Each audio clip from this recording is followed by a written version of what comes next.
Hari Om. Sri Gurubhyo Namaha. Satchidananda Rupaya Vishvotpathyadihetave Tapatraya Vinashaya Sri Krishnaya Vayam Numaha. Yang pravrachantamanopetakrutyam Dvaipayano viraha katara ajuhava Putreti tanmayataya taravo bineduho Tam sarvabhuta Hrudayam Munimanatosmi. Janmadyasya yato dvayaditarata Scharteshvabhignasvara Tene brahma hrudaya adikavaye Muhyanti yatsu Tejo varimrudam yada vinimayo Yatra trisargo mrusha Dhamna sena sada nirastakuhakam Satyam param dhimahi Narayanam namaskritya naram chaiva narottamam Devim saraswatim vyasam tato jayamudhiraye. Om Hari Om. I welcome you all to this Bhagavatam session. Important thing about learning the Vedas or the Puranas is to internalize it. If we keep on listening and staying at the wave level, just like the waves on the ocean, it will remain at the superficial level only. It's nice to see, it's nice to go to seashore, see the waves, go and stand near the water, enjoy the waves, just wet our feet and come back. It's a beautiful experience. But the real thrill we get when we go for a boat ride, and better than that is the sea surfing, and better than that is the diving into the ocean,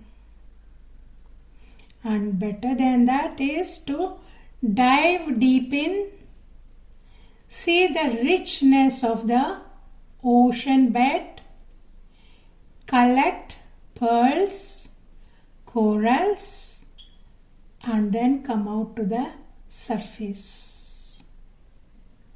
That's the most beautiful experience rather than sitting by the seaside and watching the waves. No matter how many times we go, we never get bored. We enjoy that.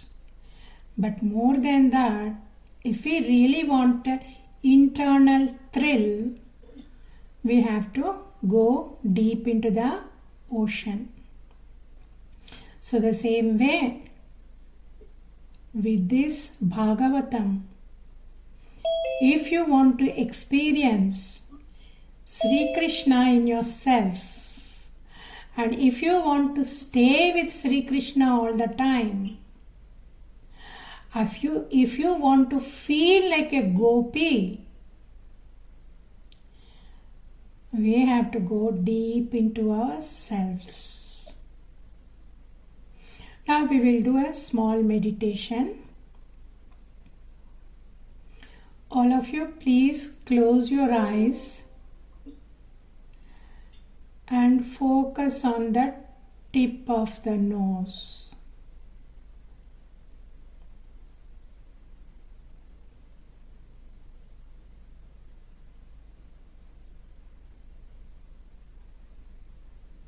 Just observe the air coming in and air going out through the nostrils.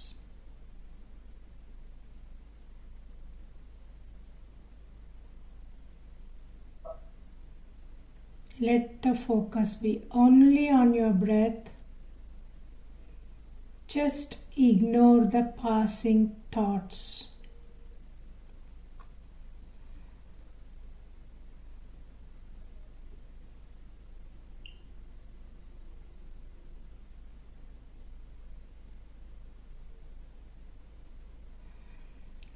Follow the sensation of the breath going through the nose, the top of the throat,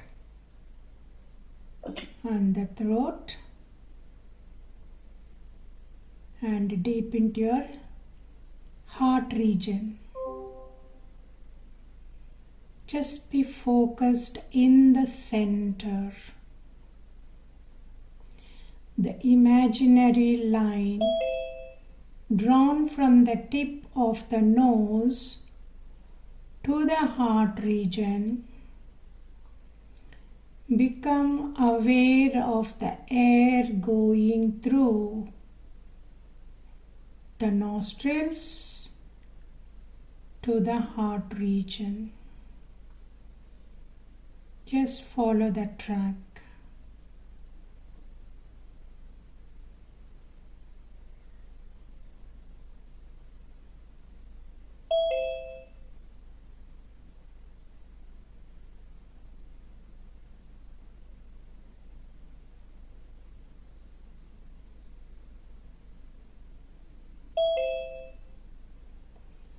Become aware of your chest movements. Aware of the chest expanding and relaxing.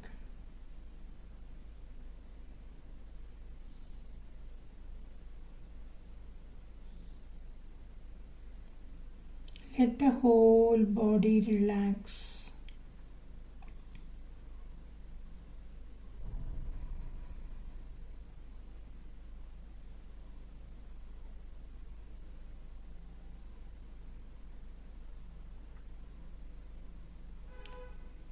Let the thoughts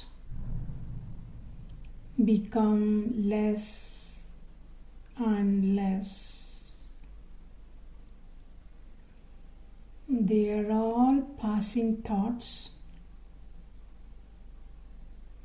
no use to us now.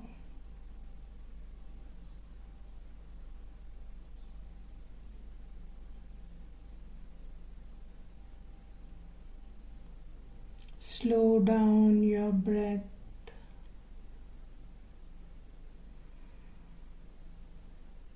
Slow down your breath.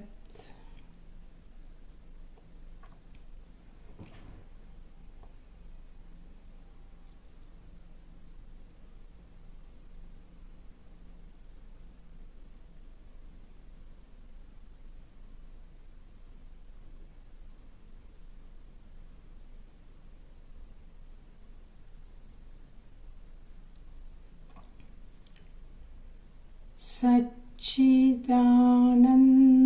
Rupaya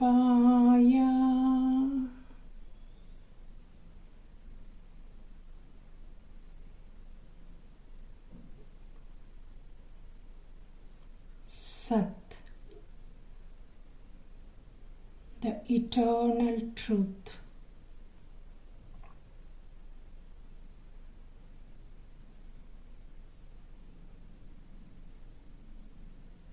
Which has no beginning and no end.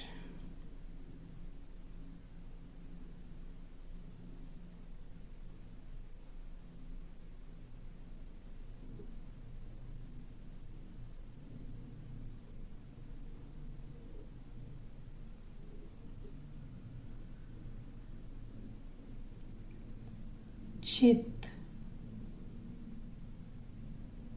the pure consciousness,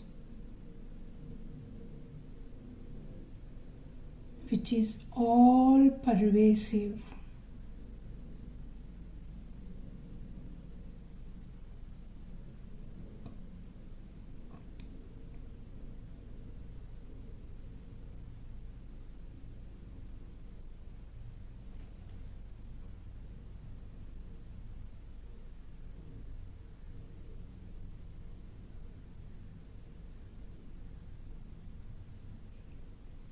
the eternal, all-pervasive consciousness,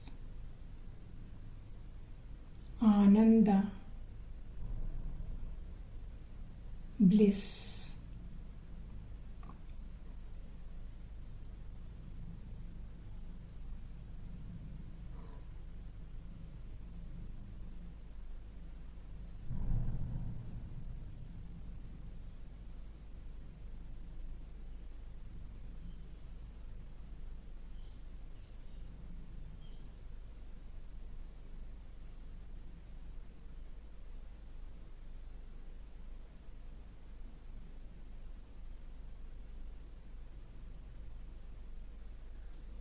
Chit,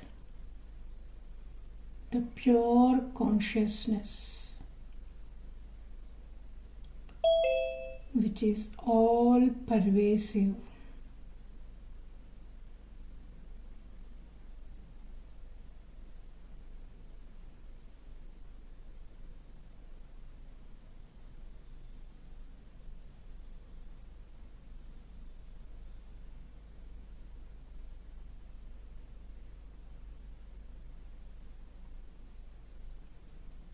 Satchidananda Rupaya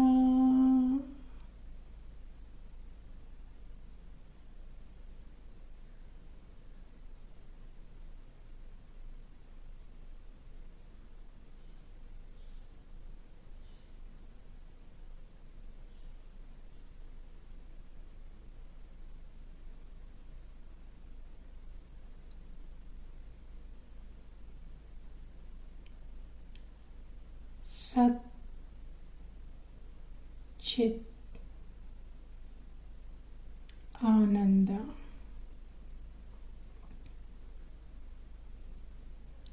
I bow down to that pure consciousness, which is bliss eternal.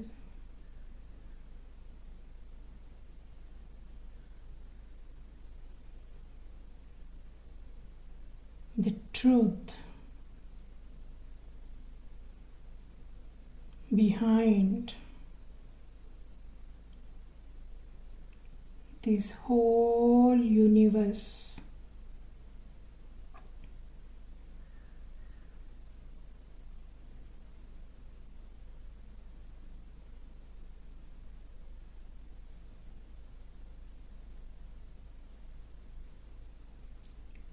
this is like a screen in the cinema theater.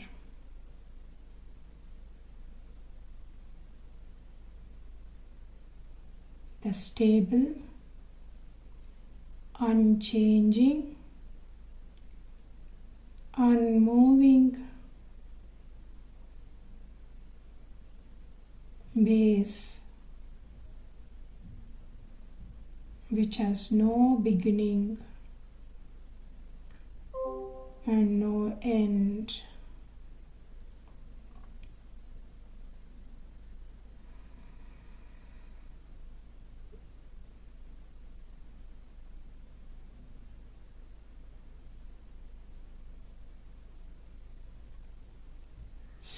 with this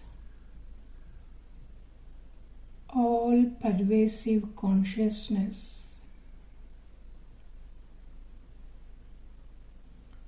all around you.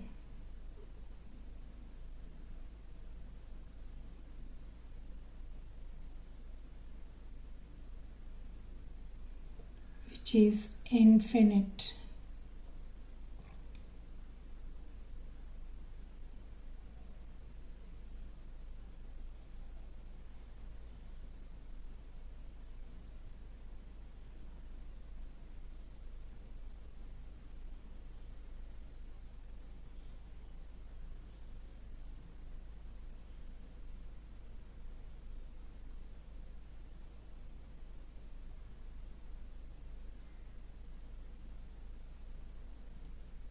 Drop the thoughts, ignore the images.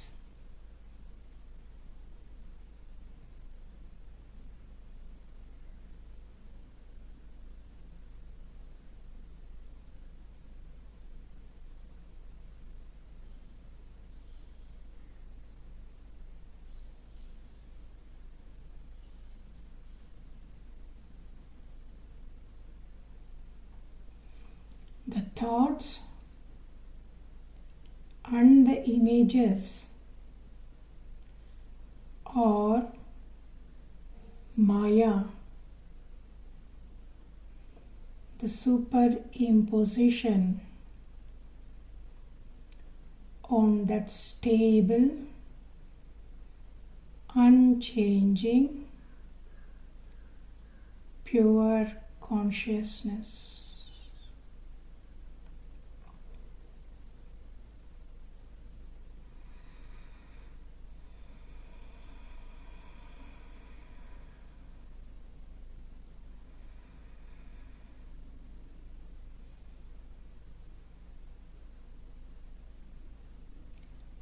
Satchidanandarupaya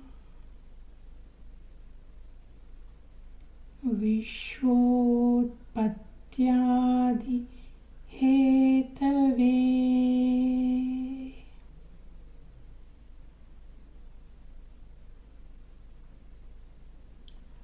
I bow down to that Satchidananda Rupa, which is the cause for this whole Vishwam.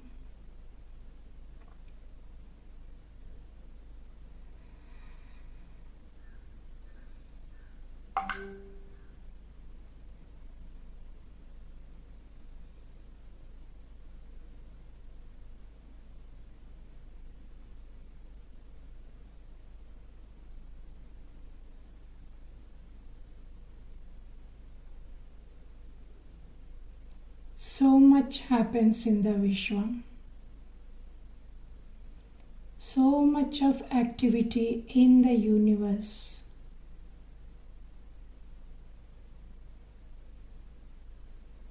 But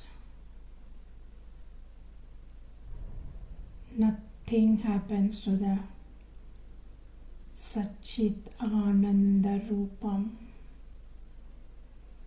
the bliss eternal.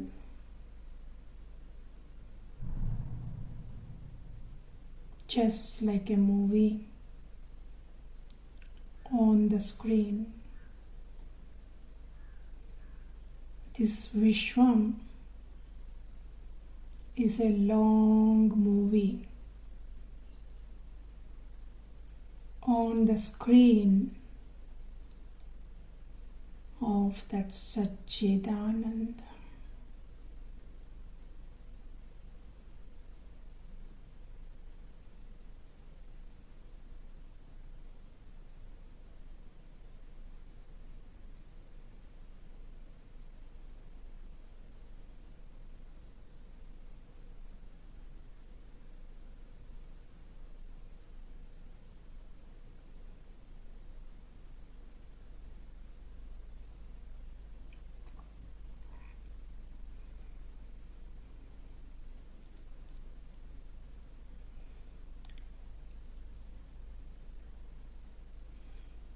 Now you may slowly open your eyes.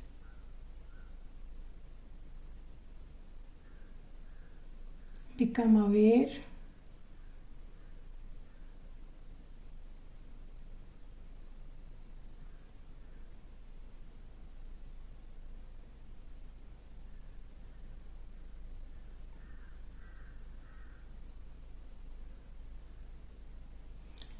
Become more and more aware of your senses.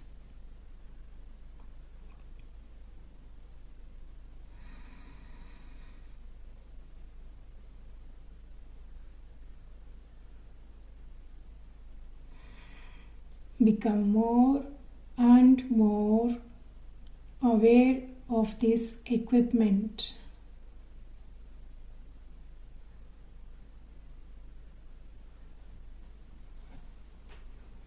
Okay, so last week we discussed about the Purushavatara. Then Saunakadi rishis wanted to know about the Leelavataras. Sri Krishna, that Krishna Tattvam, being the cause for the whole Vishwam, whenever there is a need, whenever the Bhakta is in trouble, or whenever the Dharma is in trouble, he takes a form. Sometimes it's very temporary, just to finish that particular task. And sometimes he hangs around for a longer period in the universe, in his Maya Swarupam. So the rishis wanted to know about his Leela Swarupams. So in the Leelavataras, Bhagavatam had mentioned about 22 avatars. Okay, we generally know only about the 10 avatars, but there are bit more. 22 avatars have been described. But the truth is, the Leelavataras of Bhagavan were many more, which cannot be described because they are all temporary avatars. He just takes a form to finish that task and then gets back into his true nature, which is all pervasive consciousness. So he always remains as all pervasive consciousness. But whenever there is a need, he takes the help of the Maya and then he comes to finish that task.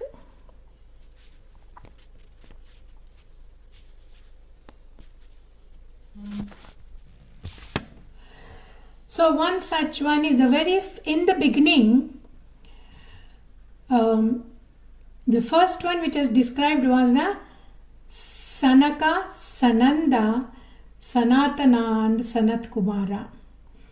These 4 Akhanda Brahmacharis, and they came as 4 young children, 4 children of Brahmaji Manasaputras, and they did not want to get married. So they have transgressed the request of their father, who is a Brahmaji. So Brahmaji was very upset and then he cursed them, "You will always remain as a children only." And that is how these 4 Kumaras are eternal Brahmacharis, and they teach us how to remain as a Brahmacharis, control the senses and the mind, and then achieve the goal of the human birth. So they are great teachers for all the rishis. The second one which described was Yajna Varaha. In Dasavatara it is described as the third avatara. So when Brahmaji wanted to create the world, he divided himself because the other children, they refused to create, they refused to get married. So he decided to divide himself into Swayambhuva and Satarupa. So a female and a male version of Brahmaji. And he wanted to create, but there is no earth. The earth was submerged by the deluge, and the earth had fallen down into the ocean. So when Brahmaji prayed to Mahavishnu, he took the form of Varaha and then lifted the earth from the ocean. So all these avatars which I am going to mention, they will be described in detail in the forthcoming chapters. Then the third one is the Narada Maharshi. Narada Maharshi is also Brahmaji's Manasaputra, and he had written Narada Pancharatra, which shows how to liberate ourselves by doing the Nishkama Karma. And he has also got the boon from the Mahavishnu. Whenever he wants to visit, he can go to Vaikuntham and visit Mahavishnu. The other avatara is Naranarayana Rishis, and they have taught the world again how to do the mind and the sense control. So these avatars are, these Naranarayana Rishi avatars are mainly for the Loka Kalyanartham. They teach how to do the tapas, how to attain self-control, and then go beyond the body-mind complex. The fifth one is the Kapila Maharshi. Kapila Maharshi gave us Sankhya Yoga. That Sankhya Yoga is nothing but how the creation has started and how that every sense organ, all Pancha Karmendriyas, Jnanendriyas, Pancha Mahabhutas, mind, all this body complex, how it is formed and how the whole world is created by the combination of these 5 Pancha Mahabhutas, so which is called the Panchikaranam. So Kapila Maharshi taught this Panchikaranam, that Sankhya Yoga, to his mother Devahuti to liberate her. And the other one is a Dattatreya. Dattatreya is a son of Atri Maharshi and Anasuya, and he was the teacher for Prahlada Maharaj. Then the other one was Yajna. So he came to save Swayambhuva Manvantara. The 8th is the Rishabhadeva. So Rishabhadeva was the son of Nabhi and Meru Devi, and he showed us how a Paramahamsa lives, how the Avaduta lives. Now the Rishabhadeva, he carried on his Gruhastha very well. He took care of his kingdom, but then he renounced. He did the tapas. He became Avaduta, and he lived for a few years as an Avaduta. And how the Avaduta lives, how the Avaduta behaves in the world, how he sleeps, how he eats all these things, he showed us, and then he showed us through this avatar of Rishabhadeva. The following one is a Prithu Maharaj, and the Prithu Maharaj, before the Prithu Maharaj became king, the earth was not producing enough eatables and the minerals and so on. So there was famine, and when all the rishis prayed to Mahavishnu, he assured them that he will go down and make sure Prithvi gives all these aushadis and the food and so on. So he came and he did a great tapas, and then he confronted Mother Earth. And the reason why Mother Earth refused to give the food is because there was so much of wastage, and there was so much of arrogance, and there was no respect for anything. So she got upset and she said, why should I feed these unruly people? So she refused to give the crops. So then Prithu Maharaj, he did the tapas, and then he pacified and he assured, and he said, I will make sure the rules and regulations are carried on forward. Please don't let the people suffer. Please don't let good people suffer. So then Prithvi was pleased, and then she started giving in plenty. Then the following one was a Matsavatar. In the Matsyavatara, Vaivaswata Manu, she saved Vaivaswata Manu when there was deluge. So he had put, it happened during Chakshusha Manvantara. So she had put Vaivaswata Manu, and he picked up one object from each species, and had put it in the boat and then carried on to a different place where it is safe. Then the following one is the Kurma Avatara, which we all know.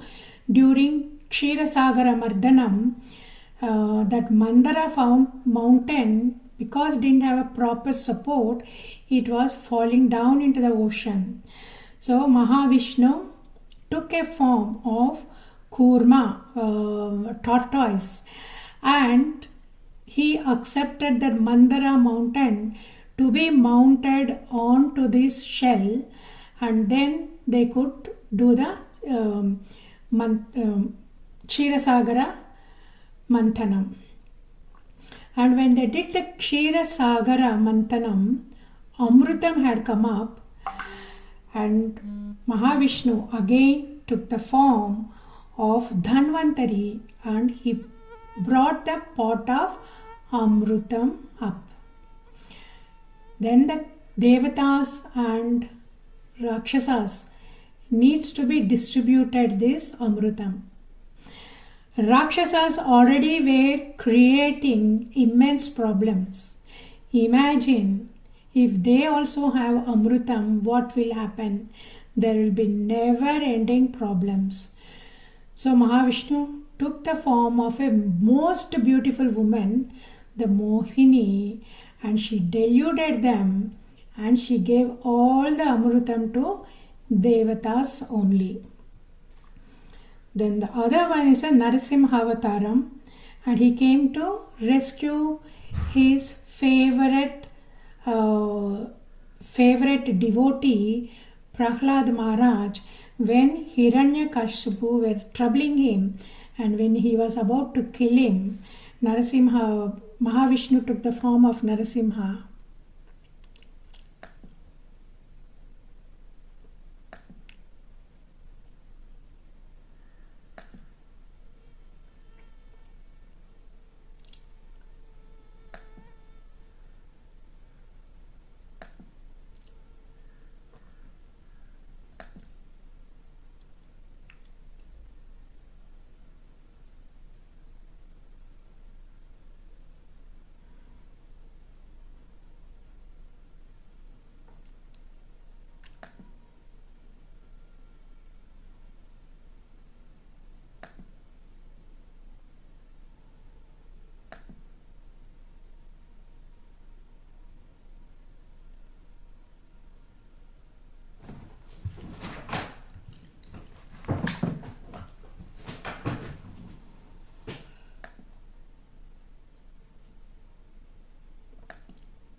So when we described about that, that sloka, Vishwotpatyaadihetave. So the Vishwam, once that Vishwam is created, he had to keep coming in various forms to save and maintain the cosmic order. So all these things are the ones we are taken. And it is nice as I am explaining, if you can visualize. If you can visualize Bhagavan, that particular avatara in your mind, and offer namaskarams, mentally bow down and offer namaskarams to that particular avatara. And this is how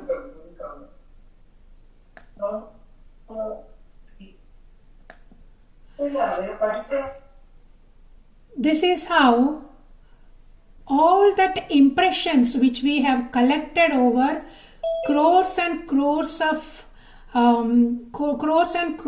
janmas, they get neutralized.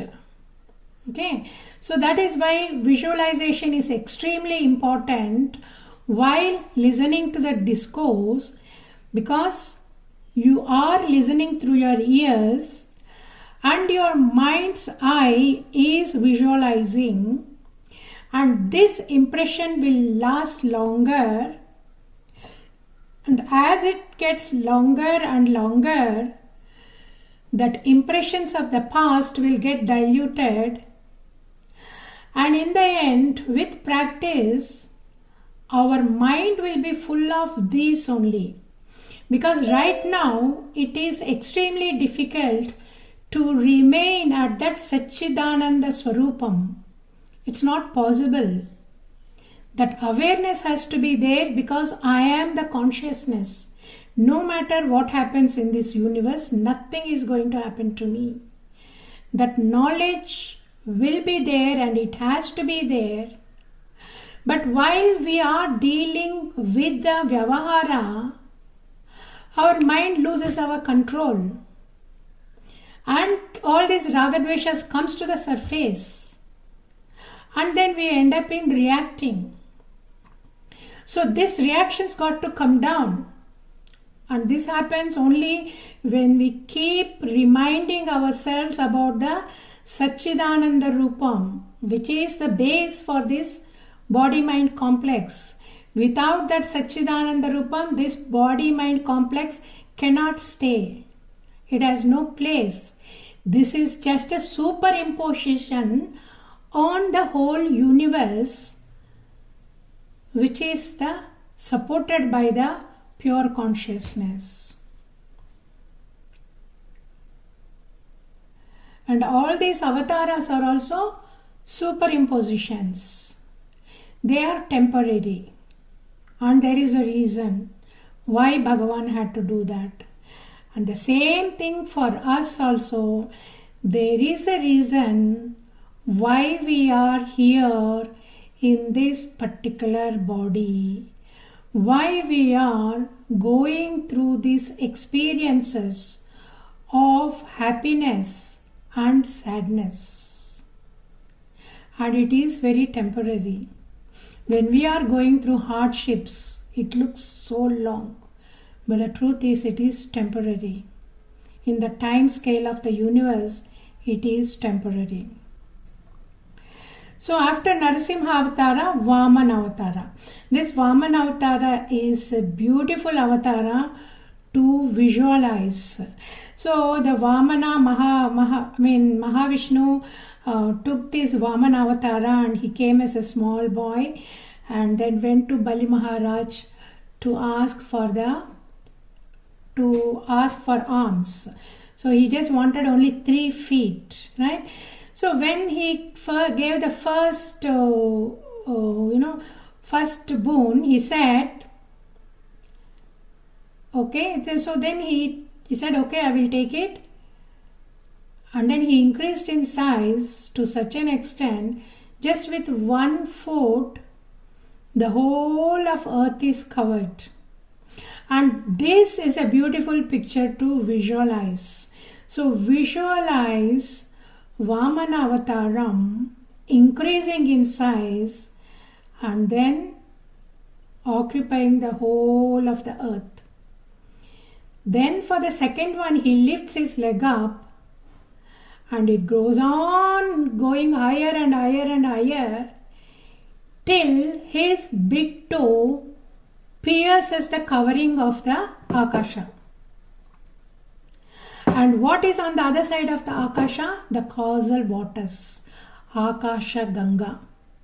So when this big toe pierces that the roof of the Akasha, from that the causal water has leaked, and that is how Ganga Mata has got the other name Vishnu Pada.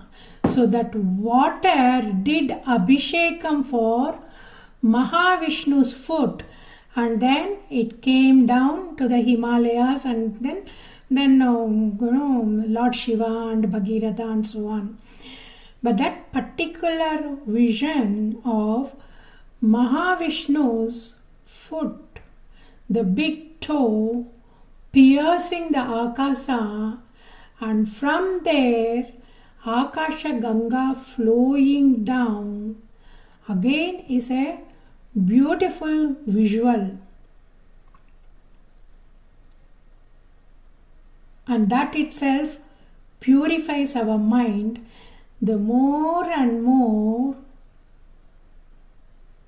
you visualize the waters coming down, flowing down Mahavishnu's leg, the body and the earth, and then reaching the Himalayas. And this is the beauty about these avatars, Leela avatars. Keep recollecting the Leela avatars whole day today and tomorrow till you come for the next class. So then it becomes easier for you to keep on following it. Then the following avatara is the Parashurama avatara.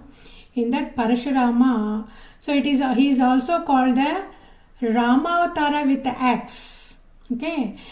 So when Kshatriyas were misbehaving and they were ill-treating the Brahmanas and also interfering with the performance of the yajnas and teaching the Vedas, Mahavishnu took the avatara of Parashurama and he destroyed the Kshatriya race 21 times.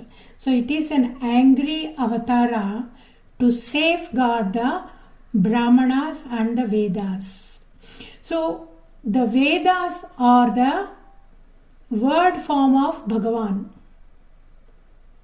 And this word form of Bhagavan needs to be studied and propagated and applied by the Brahmanas. So if the Rajas ill-treat the Brahmanas, disrespect the Vedas and Yajnas, what will happen to the world? The world will be in chaos.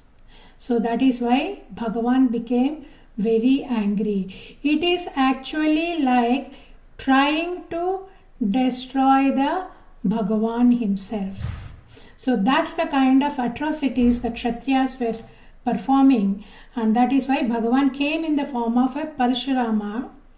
And Parashurama is a Chiranjeevi. So he didn't finish his avatara and go back.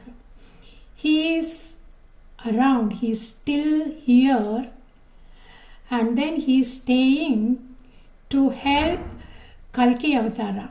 So the Kalki avatara is going to come at the end of the Kali Yuga, and he is going to stay in that form to help Kalki. And then next is the Vyasa Maharshi. Vyasa Maharshi avatara is a literary avatara of the Mahavishnu, and we have read a lot about it because he is the son of Parasura Muni and then Satyavati, who is a fisherwoman. The following one is a Sri Ramachandra, and then Ramachandra was born mainly to kill Ravanasura and also the other Rakshasas. The 19th and the 20th are the Balarama and Sri Krishna. So both of them were born in Yaduvamsham, and this is the main avatara, Purna avataram, and this particular avataram had given us so much joy for the devotees, and the main reason for performing so many leelas is to attract the mind, take them back to their original source, which is the pure consciousness or the Vaikuntham or the Krishna Tattvam. And the following one is a Buddha Avatara, and the Buddha Avatara is mainly to help the people. So some people are not interested in the rituals. So if they are not interested in the rituals and the Vedas, still they need some kind of a mind control. Otherwise what will happen? So these people will go and create chaos in the world. So Bhagavan is born as a Buddha Avataram. He took a Buddha Avataram, and in that Buddha Avataram the Buddhists don't really have any rituals, but they have got a beautiful methodology to control the mind, silence the mind, abidance in the silence, and when the mind is silent, the senses come under perfect control, and that is how they maintain the law and order. There are beautiful stories in the Buddhist literature, so it's very interesting to go through. And tomorrow I will tell you about the importance of silence, which I've read from the Buddha Avataram. And the last avataram is the Kalki avataram. So it's going to be born at the end of the Kali, and the Kalki avataram is going to be born as a son to a Brahmana called Vishnu Yasha. So that Vishnu Yasha is a blessed one to have, is going to be the blessed one to have Kalki avatara of Mahavishnu as his own son. Now, so this is the big list of avatars. These are the 22 main and many avatars in between. So they are all expansions of the Purusha avatars. So what are the Purusha avatara? The first one is the Mahavishnu, then Garbhodakshai Vishnu, then the Kshirodaskai Vishnu. That Kshirodaskai Vishnu is in all of us as the consciousness which is making this body work. And the Leelavataras are the temporary ones which are covered by that particular costume for that particular work to be done. And that is how this, so Bhagavan appeared both as animals, fish, and then the half man, half animal, and then in the various human beings. Now coming to the universe, the Vishwam, Vishwotpatyadi Hetave. So that Vishwam has got many planets and different planes. So these planes, in one plane, one loka exists. So that is how we have got the 14 lokas in one universe. And like this, there are billions of universes. The billions of universes, all of them have 14 lokas. So in our universe, in this 14 lokas, last week I have discussed about the different planes and how to meditate on them and how to keep meditating till we reach the Satyaloka. And this Satyaloka is the place for Brahmaji, where he gives the same Brahmajnanam. And from there, then they get liberated either into the all-pervasive consciousness or to the Vaikuntha.